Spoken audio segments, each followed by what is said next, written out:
이제 시작할게요. 재무회계 이론의 2페이지입니다. 2번 재무제표로 되어 있고 번호는 1번부터 다시 매겼어요. 01번부터 볼게요. 2페이지에 재무제표의 기본 가정이라고 되어 있죠. 가정이라는 걸 표시하시면 되겠는데 가정은 그냥 그렇다 치는 거죠.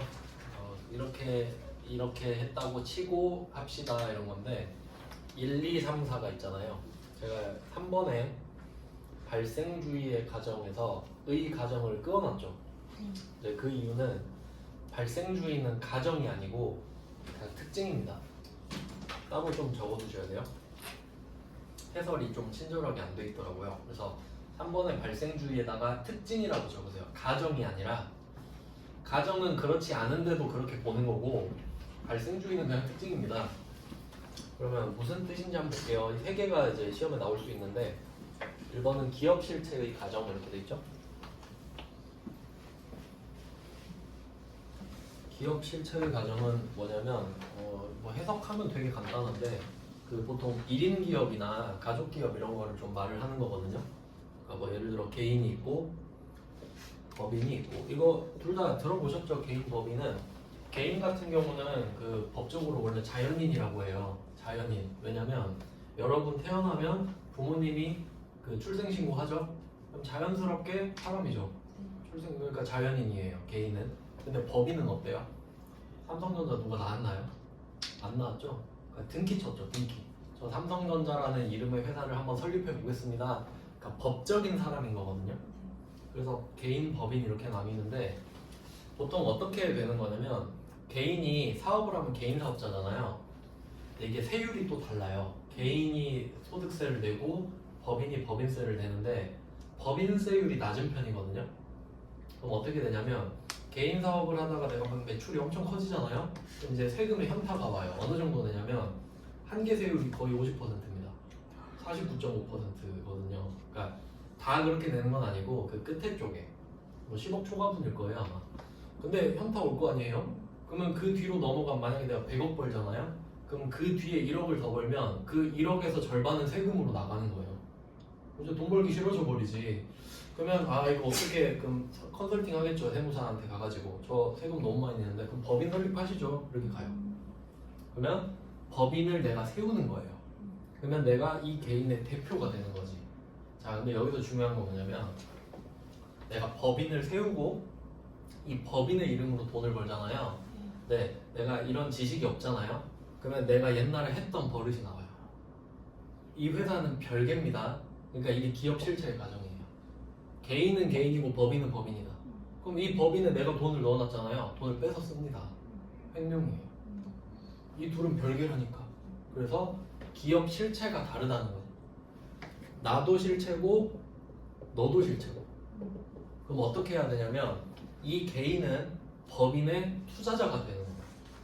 아까 주식 알려드렸죠? 만약에 내가 이 법인한테 뭐 100억을 넣잖아요. 그럼 100억을 투자하고 100억 원어치의 주식을 받는 거예요. 그럼 이게 1인 기업이에요. 혼자서 법인을 다 갖고 있죠.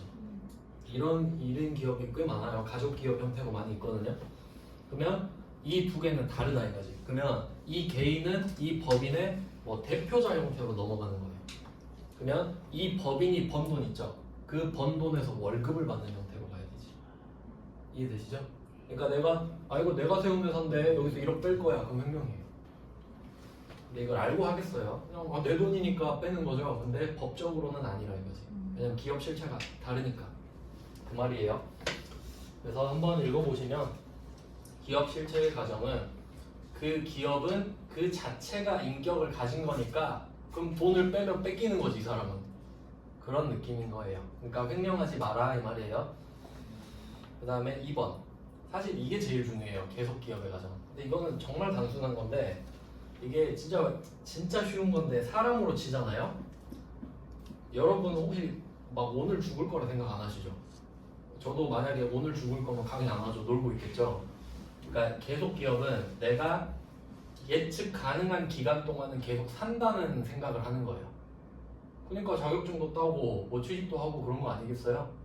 근데 내가 시한부야. 그럼 아닌 거죠. 그러니까 계속 기업의 가정은 내가 회사를 세웠는데 회사 뭐 한 2, 30년은 해먹겠지 이 생각을 하고 회계 처리를 한다는 거예요. 내일 망할 거야 이렇게 생각 안 한다는 겁니다. 당연하죠.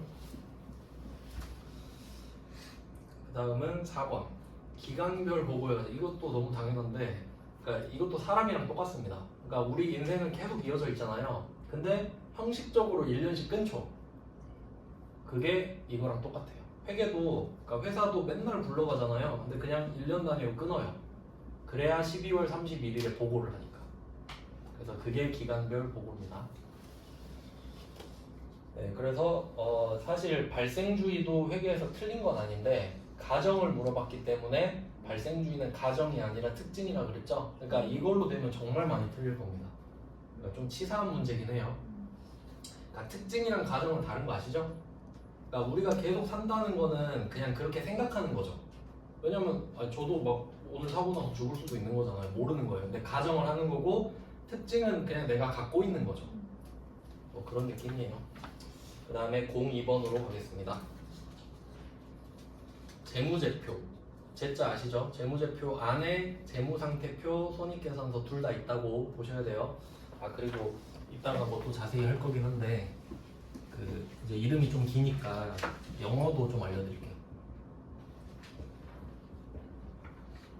제가 이제 편하려고 하는 건데 재무제표는 영어로 FS라고 써요. Financial Statement라고 해서 그냥 참고로 알고 계세요. 제가 가끔씩 이렇게 쓸 수도 있거든요. 그러니까 재무제표가 가장 큰 거, 재무를 나타내니까 그리고 그 안에 재무상태표가 있다고 그랬죠.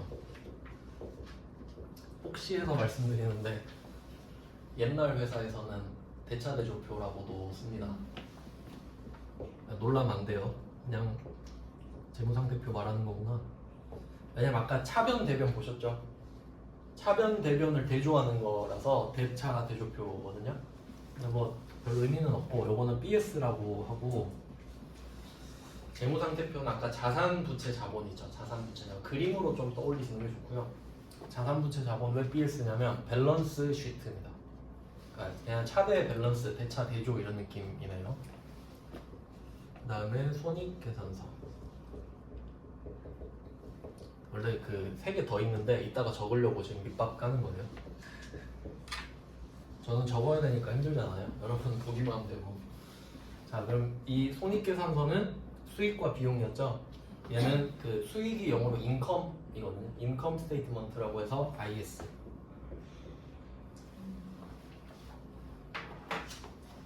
그러니까 이거를 자유자재로 쓸 수 있으면 굉장히 좋은데 근데 실무에서 써도 이해하는 분이 별로 없을 것 같네요. 근데 알고 있으면 나쁠 건 없죠. 여러분이 이게 쓸 때 편하니까. 한글로 다 쓸 필요가 없으니까.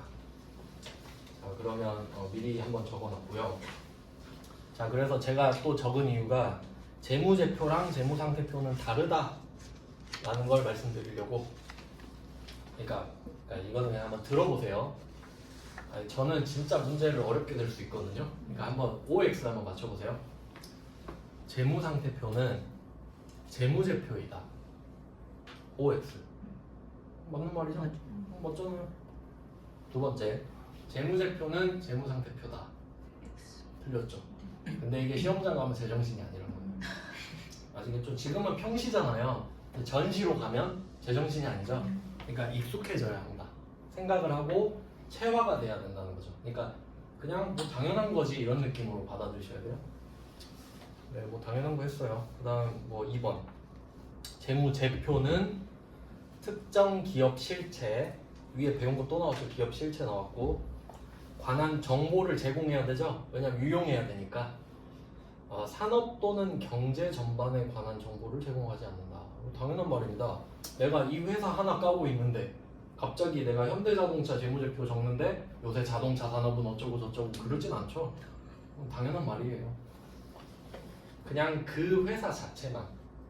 그리고 그 아까 CPA 말씀드렸잖아요. 공인회계사.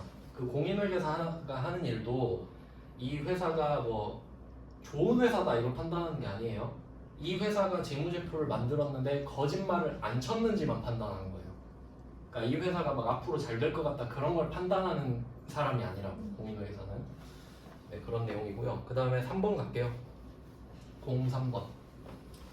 기업을 청산은 이게 폐업하는 겁니다. 폐업 절차 밟는 거예요.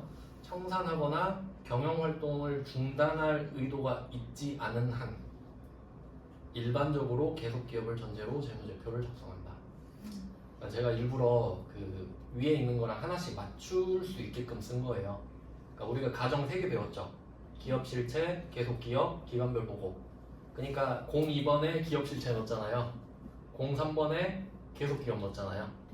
그리고 제가 그 문제를 읽는 스킬을 좀 알려드릴게요. 이거는 알아놓으시면 되게 유용한데 3번 보시면 뭐뭐 있지 않은 한 이 말 있죠. 이런 거는 쓸모없는 말이에요. 그러니까 어떻게 양괄호를 치시냐면 기업을 부터 있지 않은 한까지 기업을 있지 않은 한 이거 양괄호 치세요. 양괄호 치셨나요? 그걸 가리고 보세요. 일반적으로 계속 기업을 전제로 재무제표를 작성한다 이렇게 보시는 거예요. 왜냐면 앞에는 특수한 상황이죠. 특수한 상황을 말해놓고 그렇지 않다잖아요. 그럼 읽을 필요가 없는 거예요.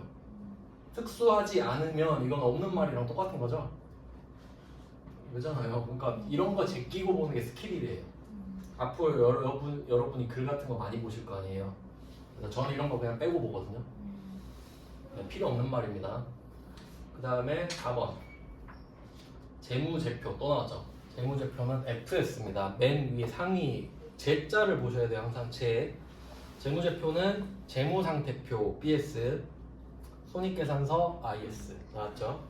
그 다음 이제 3개가 더 있는데 이 3개는 외우실 필요는 없지만 이걸 보고 기다 아니다 정도는 맞출 수 있어야 돼요. 세 번째가 현금 흐름표.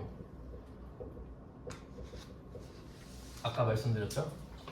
이 회계가 특징이 발생주의다 보니까 너무 발생주의로 가다 보니까 막 골로 가버리잖아요. 완전 막 거짓말 쳐버리고 하니까 안전장치를 하나 걸어놓는 거예요. 그럼 너 현금 얼마 들어오는지 한번 보자. 현금 흐름표. 그러니까 이거는 아셔야 되는 게 뭐냐면 유일하게 현금주의. 얘만. 그럼 이거 말문제로 낼 수 있겠죠? 그럼 제가 한번 말문제 내볼게요. 맞춰보세요. 재무회계 뭐 보고서를 작성할 때 현금 흐름표를 제외한 나머지 재무제표는 발생주의에 의한다. 맞는 말이죠? 그러니까 필요 없는 거 빼야 되죠? 현금 흐름표를 제외한 이걸 빼고 봐야 되는 거 아니에요. 특수한 걸 빼고. 그렇게 보는 이제 실력을 기르셔야 돼요. 네, 그럼 현금 흐름표도 나왔고 자본 변동표도 있네요. 그러니까 얘는 아까 제가 자본이 어렵다 그랬는데 자본은 지들끼리 좀 많이 바뀌는 성격이 있어요. 그래서 자본 안에서 어떻게 바뀌었는지를 좀 보는 게 자본 변동표. 그래서 사실은 표는 이렇게 4개거든요. 표는. 근데 사실 표 가지고 좀 그 봤을 때 우리가 궁금한 게 있을 수 있잖아요. 예를 들어서 부채가 갑자기 확 늘었어. 그러면 부채가 왜 늘었지 궁금한데 이럴 수 있잖아요. 그럼 밑에 별표 치고 부채가 왜 늘었냐면요 이렇게 써주면 좋겠죠. 그게 주석. 그러면 사실 주석은 표인가요? 표는 아니죠. 그래서 정확한 문구가 주석을 포함한다. 주석은 표가 아니죠. 근데 주석도 재무제표지 이런 느낌이란 거예요. 같이 쓰니까. 그래서 이 5개 이건 엄청 잘 나옵니다. 재무제표는 5개다. 이거 잘 나와요. 이 04번은 통째로 그냥 잘 나와요. 바뀌는 거 없이 그냥 통째로. 시험에서 보실 수 있어요. 5번, 05번. 이거 제가 이거 보고 한 거 아닌데. 똑같은 게 있는데. 왜냐면 제가 이거 수업 자료 만드느라 찐 빠져서 검토는 못 하거든요. 진짜 제가 이건 몇 장 안 되잖아요. 다른 건 막 10장, 20장씩 막 돼요. 네. 5번 보시면 이제 어떻게 해야겠어요? 제외하고는 기업은 제외하고는 그러니까 현금 흐름에부터 제외하고는까지 하면 되겠네요. 현금 흐름에 현금 흐름표를 제외하고는 이거를 양괄호 쳐버리면 딱 빼버리면 깔끔하죠. 기업은 발생 기준 회계를 사용하여 재무제표를 작성한다. 왜냐면요 별말이 없잖아요. 별말이 없으면 항상 일반적인 이야기를 한다고 생각하셔야 돼요. 그러니까 재무제표는 발생주입니다 이렇게 누가 말했잖아요. 그럼 여기서 토달면 안 된다고. 그럼 현금 흐름표는요? 이건 일반적인 얘기가 아니잖아요. 네, 그렇게 까칠하면 이제 시험 문제를 못 푼다. 그 다음 이제 6번으로 갈게요. 자, 재무제표는 가장 상위 단위죠. 재무제표는 화폐 단위로 측정된 정보를 주로 제공한다. 당연한 말이죠. 뭐 쌀 몇 석 이렇게 하지 않을 거 아니에요. 그러니까 당연히 화폐죠. 몇 원. 그리고 어떤 회사는 달러로 쓰기도 해요. 왜냐면 우리 회사가 수출 회사다 그러면 거의 달러만 주고받으면 달러를 기준으로 하는 회사도 있습니다. 근데 어쨌든 화폐 단위죠. 네, 당연히 화폐 단위죠. 그 다음에 7번. 이것도 중요한데 재무제표는 대부분 과거 표시할게요. 과거는 회계에서 과거라는 말을 쓰면 어떤 느낌이 강하냐면 팩트를 강조하는 거예요. 팩트. 어떤 거냐면 비교 대상을 제가 한번 써볼게요. 아까 재무회계랑 원가관리회계가 있다고 말씀드렸는데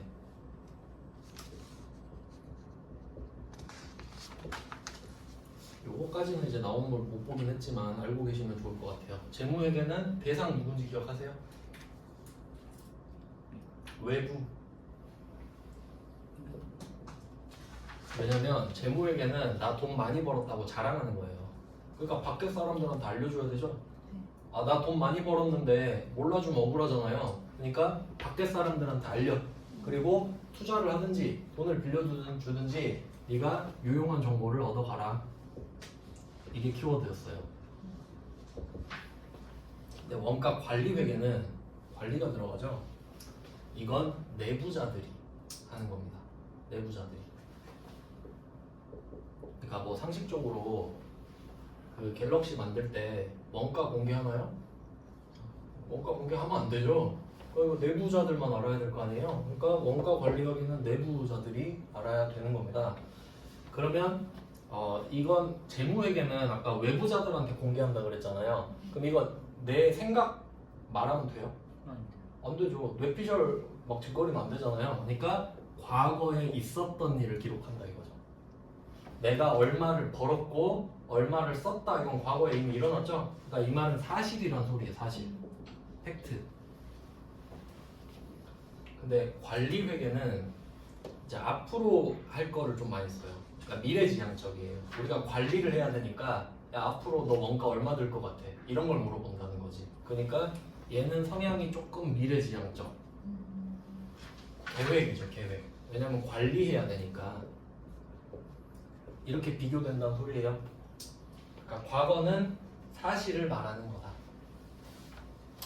중요한 단어는 과거였습니다. 그 다음에 8번. 등 8번. 자, 재무제표는 원칙적으로 사실에 근거한 자료를 나타낸다 이렇게 돼 있죠. 자, 여기 사실에다가 측정이라고 좀 적어두세요. 측정.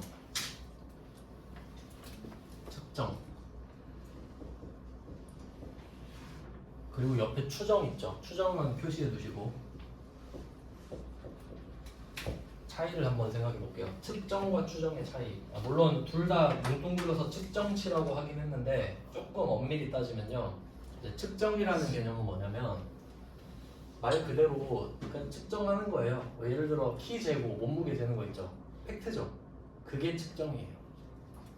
근데 측정이 안 될 때도 있을 거 아니에요. 도저히 모르겠는 거. 예를 들어서 이런 게 나중에 우리 배우는데 내가 거래처들한테 외상을 주잖아요. 외상을 주면 다 갚나요, 돈을? 아니죠. 그러니까 내가 장사를 해보니까 한 5% 정도 못 받더라, 통상. 그러면 그건 추정이죠. 그것도 포함해라 이거죠. 네가 항상 5% 못 받았으면 일단 5% 못 받았다 해라. 이런 게 추정이다. 그러니까 측정이 되면 당연히 측정을 하고 안 되면 추정해라 이런 느낌이에요. 차선이죠, 차선. 그럼 그게 뭐냐? 그 9번에 바로 있어요. 충당부채 표시하면 돼요. 충당부채랑 추정이랑 연결해 주세요. 충당부채랑 추정.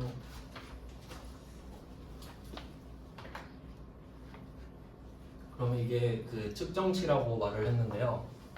그러면 아까 뭐 언급해 드렸던 것처럼 이제 재무상태표에는 자산, 부채, 자본 이렇게 있다고 했잖아요. 그러면 부채는 당연히 재무상태표에 있겠죠. 근데 방금 보시는 이제 충당부채라는 애도 재무상태표에 들어가거든요. 그러니까 이게 부채는 측정의 예시고 충당부채가 추정의 예시예요.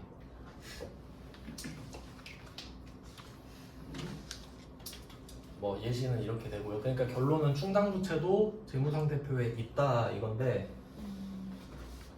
그러면 그 공부번에 보시면은 충당부채, 우발부채, 우발자산 있잖아요. 우발부채랑 우발자산은 어떻게 되냐면 주석에 적어요.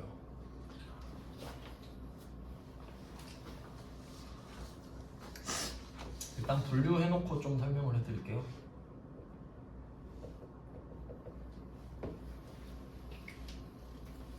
네, 그러니까 문제에서 충당부채랑 우발자산, 우발부채를 이렇게 말을 하긴 했는데, 우발의 뜻을 한번 생각해 볼게요. 저는 우발은 그렇게밖에 안 들어봤어요. 우발적 범행. 그거 말고는 우발을 들어본 적이 없거든요.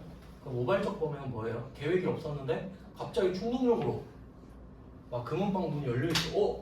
막 이런 느낌이잖아요. 그러니까 우발자산, 우발부채는 그런 느낌이에요. 계획이 없이 갑자기. 그러면 이런 체계적이지 않은 거를 어떻게 여기에 적냐 이거죠. 표에다 감히. 그러니까 밑에다가 조그맣게 적는 거예요. 우발자산은 돈이 들어올 수도 있는 거죠. 그러니까 약간 어떤 느낌이냐면 우발부채는 그런 거예요. 우발자산, 우발부채는 내가 지금 소송 중이에요. 소송 중. 그럼 소송에 이길 수도 있고 질 수도 있는 거 아닙니까? 그런 거 적는 거예요. 내가 이기면 얼마 받고 지면 얼마 줄 것 같습니다 라고 그냥 적는 거지. 표에는 감히 못 올리고. 왜냐면 확실하지가 않잖아요. 그런 느낌이에요. 급을 나누겠다는 소리입니다. 근데 이걸 조금 심하게 장난치면 그럼 우발자산과 우발부채는 측정할 수 없다, 이게 답이거든요. 왜냐면 측정이란 말은 표에다 올린다는 소리니까요. 근데 이렇게 할 수도 있어요. 우발자산과 우발부채는 재무제표에 기록한다. 맞는 말이죠? 주석도 재무제표니까. 그러니까 그렇게 되면 정말 어려워지는 거고. 그러니까 일단 왁구를 알아야 된다는 소리죠. 흐름이 그렇구나. 대충 그러니까 판은 알아야, 흘러가는 그림을 알면, 그러니까 이 작업만 처음에 잘해놓잖아요. 나중에 그냥 찍어도 맞춰요 진짜. 왜냐면 이게 어차피 뭐 그게 그거 아니야? 하면 맞아요. 왜냐면 기초공사를 잘해놨으니까. 그러니까 처음에 공을 들여서 이렇게 하는 이유가 이겁니다. 나중에 진짜로 제가 중간중간 문제 내보거든요. 다 맞춰요. 근데 왜 그렇게 생각해요 하잖아요. 진짜 이건데, 예를 들어 A랑 B랑 이렇게 있잖아요. 답을 막 A라고 해요. 왜 A라고 했어요? 이렇게 말해요. B가 아니에요. 그럼 이거는 정확히 아는 겁니다. 왜냐면 A를 몰라도 되잖아요. A랑 B 중에 하나인데 B가 아니래. 이게 아는 거죠 제대로. 이건 찍는 게 아닙니다. 네, 뭐 그런 거 하는 거예요. 그러면 이제 9번을 한번 보겠습니다. 9번에 1번. 우발부채는 부채로 인식하지 않는다. 맞죠? 우발자산도 자산으로 인식하지 않는다. 인식한다라는 말은 재무상태표에 올린다라는 말이거든요. 지금은 어려워 보여도 같은 걸 맨날 하기 때문에 나중에 그냥 숨 쉬듯이 자연스러워져요. 그 다음에 2번. 우발부채는 자원 유출 가능성, 돈 나간다는 소리예요. 돈 나갈, 이것도 말장난인데 아주 낮지 않다. 이거 이중부정이죠?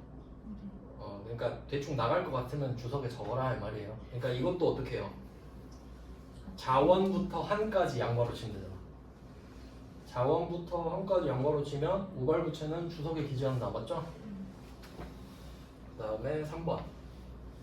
충당부채는 자원의 유출 가능성이 매우 높아요. 그래서 재무제표에 적습니다.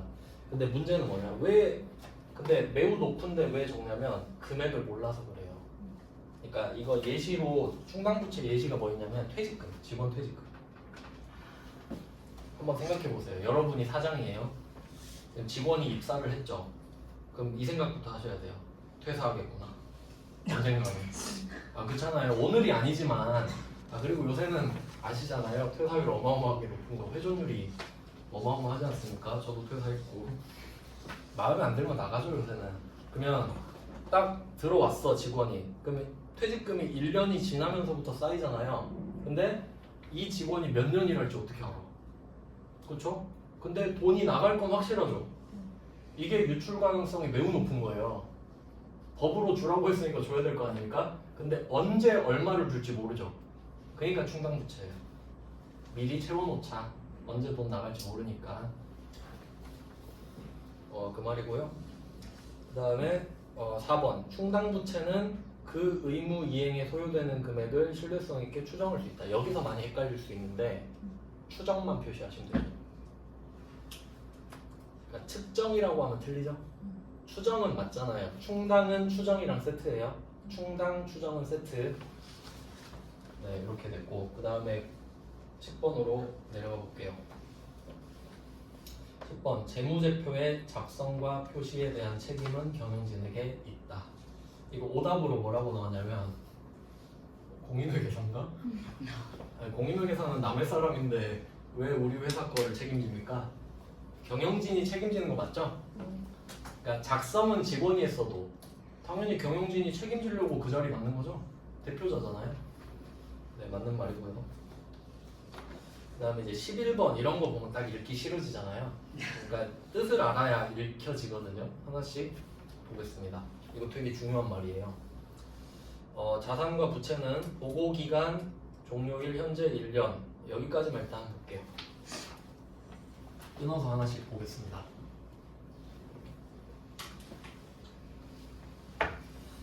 그럼 우리가 그 재무상태표를 먼저 배우게 되는데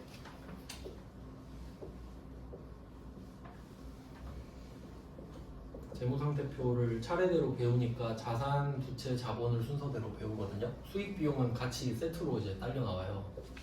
그러면 자산이 왼쪽에 있었죠. 그럼 이거를 배울 때 또 얘가 나눠지거든요. 유동자산, 비유동자산 이렇게 나눠져요. 그러니까 이렇게 나눠서 하나씩 배우거든요. 자, 이 이야기를 하는 겁니다. 그러니까 뭐 부채도 마찬가지예요.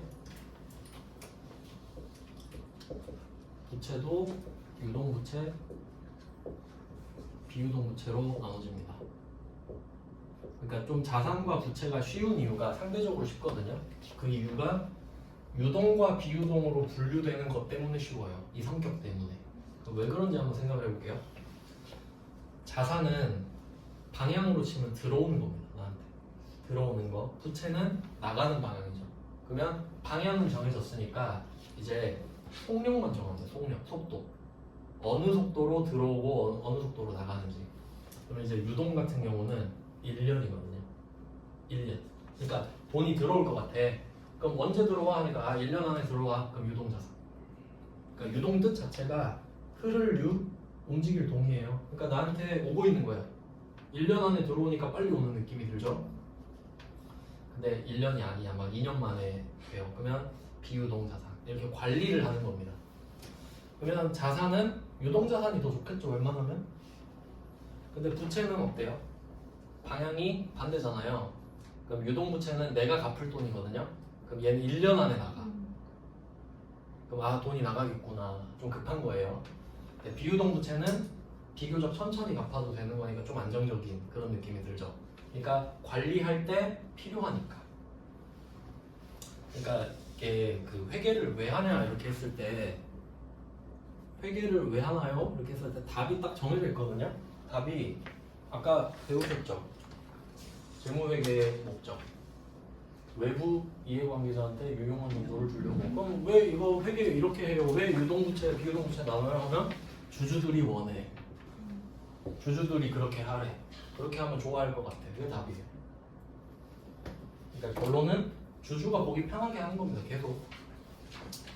자, 그러면 이 기준을 나눌 때 여기서 이제 포인트는 11번을 다시 보시면 자산과 부채는 유동과 비유동으로 분류한다. 이거는 뭐 아시겠죠 이제. 근데 그 사이에 보고기간 종료일 이거 표시할게요. 보고기간 종료일.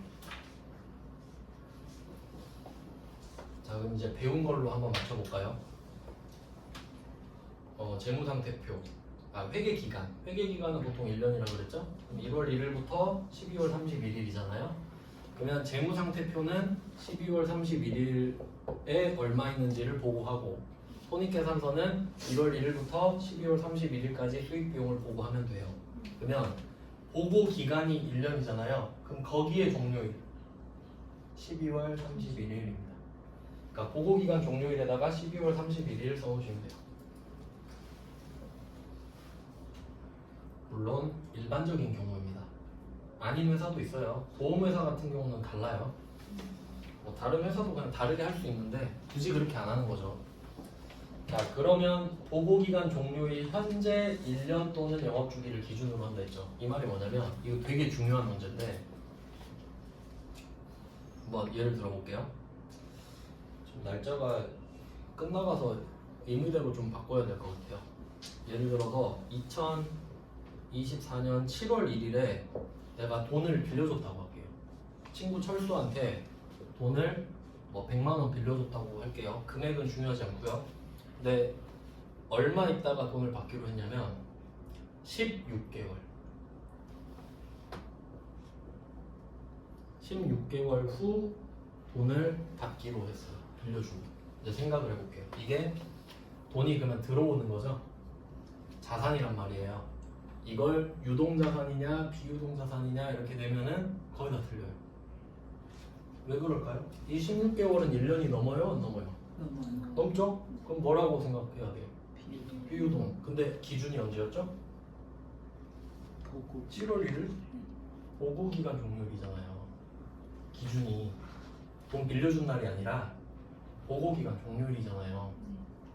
왜 그런지 생각해볼까요? 상식적으로 생각해야 돼요. 그러니까 여러분이 돈을 빌려주면 여러분한테는 7월 1일이 중요하겠죠. 오늘 돈 빌려줬으니까. 근데 주주들은 안 궁금해요. 주주들은 7월 1일에 돈 빌려준 거 안 궁금하다고. 주주들은 언제 받아봐요, 보고서를? 12월 31일에 보잖아요. 그럼 12월 31일부터 몇 개월 남았는지 알려줘야지. 맞죠? 아니 7월 1일은 내 사정이고 그렇지 않아요? 여러분이 주주여도 7월 1일 일은 모른다니까. 그러니까 생각을 해보는 거죠. 7월 1일에 16개월을 더 해보는 거예요. 근데 6개월이 지나면 올해 끝났죠. 그러면 내년 한 10월 말에 받겠네. 맞죠? 그러면 2025년 10월 31일에 돈을 받는다고 합시다. 16개월 후 구했잖아요. 자, 그러면 보고기간 종료일로부터 1년이 지났나요? 안 지났어요. 유동자산이에요. 이거는 다 틀리는 겁니다. 진짜 중요한 겁니다. 실무에서. 왜냐면 저는 이 문제가 그 기출문제로 나온 적이 있거든요. 세무사회에서 내는 시험이라고 했잖아요. 근데 지들이 틀렸어요. 문제를 내놓고 틀렸어요. 이렇게 내놓고 비유동 부채로 답을 한 거예요. 진짜 깜짝 놀라서 근데 한번 지켜봤죠. 답이 어떻게 되나. 정답 복수 처리하더라고요. 아무리 그래도 좀 그건 아니다. 그렇게 기초적인 걸 모르나 싶더라고요. 실무에서도 중요한데. 그래서 이유 아시겠죠? 무조건 돈을 받는 날짜를 구해 보신 다음에, 그러니까 제가 그냥 편법 알려드릴게요. 원래 간편법 이렇게 쓰고 편법 이렇게 있는데 내년까지입니다. 기준. 내년까지 받으면 유동자산이에요. 왜 그렇죠? 보고기간 종료일은 말일이죠. 그때부터 1년까지면 1년 추가하면 내년 말이잖아요. 그러니까 답 구해서 내년 말 2025년이죠. 이것만 보면 끝난다고. 2025년 유동이다. 끝. 이해되시죠? 답 구하는 방법. 자, 오늘 빌려준 날을 파악한다. 몇 개월 뒤에 받는지 반영을 해서 답을 구한다. 연도만 확인한다. 끝. 2025는 유동입니다. 근데 만약에 답을 구했어요. 막 19개월 해볼까요? 19개월 하면 26년으로 넘어가죠? 그럼 이것만 보고 비유동이네. 끝. 이렇게 구하는 거예요. 막 하나하나 하고 있으면 안 되죠. 할 일 많잖아요. 그러니까 이렇게 테크닉을 배우는 거죠. 내년까지 얼마나 빠르겠습니까? 진짜 실제로. 네, 그렇게 판단을 하자는 거죠. 그래서 이제 이해가 되실 거예요. 보고기간 종료일 현재 1년을 기준으로 한다. 즉 내년까지는 유동, 내후년부터는 비유동 이 말이지 그냥 쉽게 말하면. 그래서 그냥 그림 만약에 그려놓으면 이렇게 하시면 될 것 같아요. 내년, 내후년 이렇게 딱 갈라지는 기점이 있잖아요. 내년, 내후년 이게 유동, 비유동. 자산 부채 똑같죠? 부채도 똑같습니다. 네, 이렇게 하시면 돼요. 자, 그럼 1년은 알겠는데 이제 영업주기라는 말도 있죠. 이것까지 한번 생각을 해볼게요. 그러니까 이게 어떤 의미가 있냐면 주기라는 게 그러니까 영업주기라는 게 이제 영업은 회계에서 영업은 그 느낌이 좀 달라요. 그러니까 제가 생각하는 영업은 그 여기 학원에 멘토들 있죠. 그러니까 영업하는 거잖아요. 저 회계 들으러 왔어요. 그럼 커말도 들으셔야 되는데 뭐 이런 게 영업이잖아요. 근데 회계에서 쓰는 영업은 생업을 말해요. 내가 먹고 살려고 하는 걸 영업이라 그래요. 회계에서는. 그러면 이 영업 주기는 보통 우리가 제조업을 말을 하는데요. 우리가 제조업을 기본으로 하다 보니까 이제 사이클을 좀 알려드리면 제조업은 물건을 만들어서 파는 회사예요. 그러니까 현대자동차 생각하시면 되거든요. 그러니까 부품 사서 차 만들어서 팔죠. 그러면 처음에 현금 가지고 장사 시작하잖아요. 이거 가지고 원재료를 사요. 원재료 가지고 제품을 만들어요. 그리고 보통 이제 외상, 우리는 이제 매출채권 이렇게 배우는데 매출채권 하고 그리고 현금으로 다시 돌아오는 패턴이란 말이에요. 외상으로 이제 많이 파니까 제조업들이. 그러면 이게 현금이 돌아서 현금으로 다시 돌아오는 게 영업주기예요. 자, 그러면 한번 생각을 해볼게요. 우리가 가장 잘 알고 있는 제조업이 삼성전자, 뭐 현대자동차 이 정도 되죠? 그럼 한번 생각을 해보세요. 그 회사들이 만드는 제품이 만들 때 오래 걸릴까? 오래 걸릴까요? 차 한 대 만드는데 뭐 며칠이면 되겠죠. 반도체 한 개 만드는데 뭐 며칠이면 되겠죠. 근데 배로 넘어가 볼까요? 배 만들어, 비행기 만들어, 건물 만들어 1년 안에 되나요? 안 되죠. 그럼 만약에 우리가 조선소예요. 조선소면 이 원재료 제품이 1년이 넘어버려요. 맞죠? 근데 야 너네도 1년이 유동자산이야? 하면 안 되겠죠. 그럼 만약에 이 제조업이 아니라 조선소를 이제 조선소를 바꾸면 이거 자체가 막 3년 걸린다고 할게요. 그럼 이게 세트가 막 4년 이럴 수도 있죠. 그러면 너네들은 4년까지 유동이야. 하겠다는 소리예요. 상식적이죠? 만드는데 3년 걸리는데 유동자산이 1년이래. 그럼 말이 안 맞잖아요. 그러니까 그런 애들이 있다면 그러니까 이런 업종을 수주업이라 그러거든요. 이런 업종은 제조업이라 안 그래요. 주문을 받아서 만든다고 해서 업종 자체가 구분돼요. 왜냐하면 이런 업종들은 보통 밖에서 만들죠. 공장 안에서 만들 수 있는 게 아니죠. 네, 뭐 그런 느낌이에요. 그래서 다 분석했습니다. 이제 이해되실 거예요. 자산과 부채는 보고기간 종료일 12월 31일 1년 내년까지 또는 영업 주기까지 볼 수 있다. 기준으로 유동과 비유동으로 분류를 하고요. 그다음에 정상적인 영업 주기 내에 판매되거나 뭐 사용되는 거는 뭐 그럼 같은 말이죠. 방금 읽어본 거랑 1년이 아니더라도 영업 주기 안에만 실현되면 된다 이 말이에요. 그러니까 말장난이에요. 그 다음은 이제 12번으로 넘어가 보겠습니다. 12번은 이제 자산과 부채는 현금화 가능성이 높은 순서. 이거 되게 친절하게 써놨네요. 현금화 가능성이 높다, 유동성이 크다 이렇게 해석을 하는데, 그러니까 원래 그 물건들이 있어도 여러분이 가진 물건 한번 생각해 보시면, 만약에 여러분이 돈이 급해요. 그럼 막 물건 팔아야 되잖아요. 근데 막 인기 없는 거는 엄청 싸게 팔아야 되거나 잘 안 팔리거나 그러죠. 그러니까 현금이 짱이지 않습니까? 그래서 항상 기준이 현금화 하는데 얼마나 걸리냐예요. 그러니까 뭐 한번 예를 들어볼게요. 여러분이 만약에 삼성전자 주식 1억 원어치가 있다고 할게요.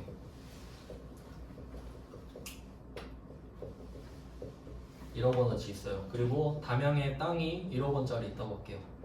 대충 그냥 뭐 정확히는 아니면 시세가 그냥 그렇다고 할게요. 자, 그럼 둘 다 갖고 있어요. 뭐가 더 유동성이 크냐 이렇게 물어봤을 때 주식. 당연히 주식이 크다고 말을 하면 됩니다. 이 땅은 내놔도 언제 팔릴지도 모르고요. 그래서 이거를 내가 가진 자산을 적을 때 유동성이 큰 것부터 적어라. 그럼 이 말은 유동자산을 먼저 적어라. 왜냐면 유동자산은 내년 안에 돈이 되는 거고 비유동은 그 뒤로 되니까. 그러니까 이렇게 자연스럽게 이어집니다.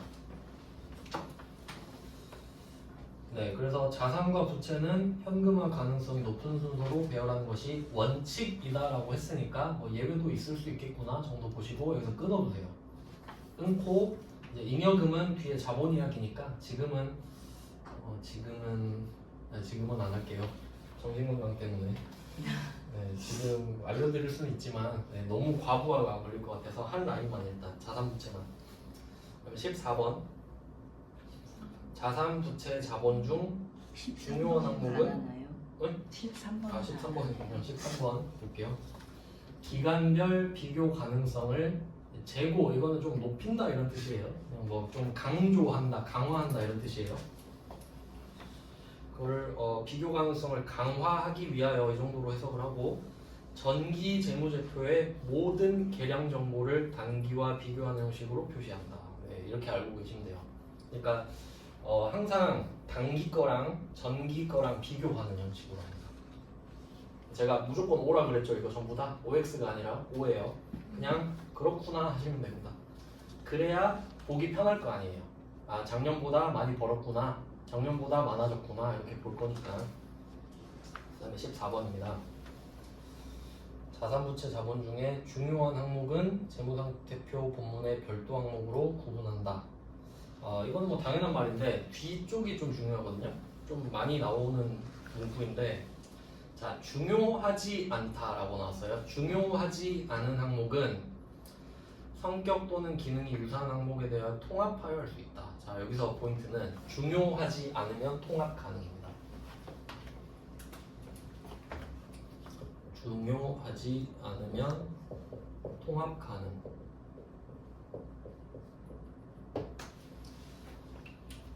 중요하지 않으면 통합이 가능하대요. 그럼 반대로도 해석해 볼까요?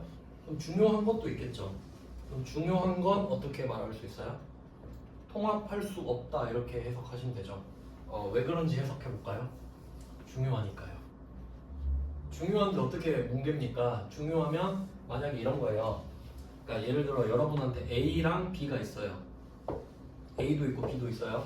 근데 둘 다 중요해요. 여러분한테는. 그럼 A 얼마, B 얼마 이렇게 쓰겠죠. 이유는 중요하니까. 근데 둘 다 안 중요해요. 그냥 대충 해서 1그룹 안 중요하니까. 이건 이해하시는 거예요. 외우는 게 아니라. 안 중요하니까 너네들 그냥 대충 합쳐 이런 게 가능하다는 소리죠. 잘 나왔습니다. 이건 좀. 그 다음에 15번. 15번 자산과 부채는 원칙적으로 상계하여 표시하지 않는다. 상계 잘 나옵니다. 상계 들어보셨나요? 상계 퉁입니다. 퉁치지 않는다 이 말이에요. 자산과 부채는 원칙적으로 퉁치지 않습니다. 이거는 너무 당연한 게 뭐냐면 제가 그림 몇 번 그렸잖아요. 자산과 부채가 따로 있죠. 그러니까 이걸 어떻게 말을 하는 거냐면 이렇게 자산 따로 쓰고 부채 따로 쓰는 이 상황 있잖아요. 이걸 총액이라고 해요. 맞나요? 자산 총액, 부채 총액. 그러니까 예를 들어 자산 100원, 부채 70원 이렇게 있으면 자산 100 총액, 부채 70 총액을 표시한 거예요. 퉁치지 않았죠. 그러니까 상계하지 않았다는 말은 총액으로 표시한다. 이 말이랑 같은 말이에요. 이거는 일상생활에서도 되게 많이 쓰는 표현이기 때문에 상식적으로 알아두셔야 돼요. 그러니까 제가 이런 거 말씀드리는 게 회계에서만 중요하면 그냥 뭐 강조 안 하거든요. 근데 이게 상식이에요. 상식. 네, 그러면 반대로 해볼게요. 만약에 여기 다만 있네요. 15번 다만. 기업이 채권과 채무 아까 배웠죠? 채권은 받을 권리, 채무는 줄 의무. 그러니까 자산 부채 정도로 해석하면 되겠네요. 이걸 상계할 수 있는 법적 구속력이 있대요. 어마어마하죠? 법적으로 가능하대요. 그럼 어떻게 해요?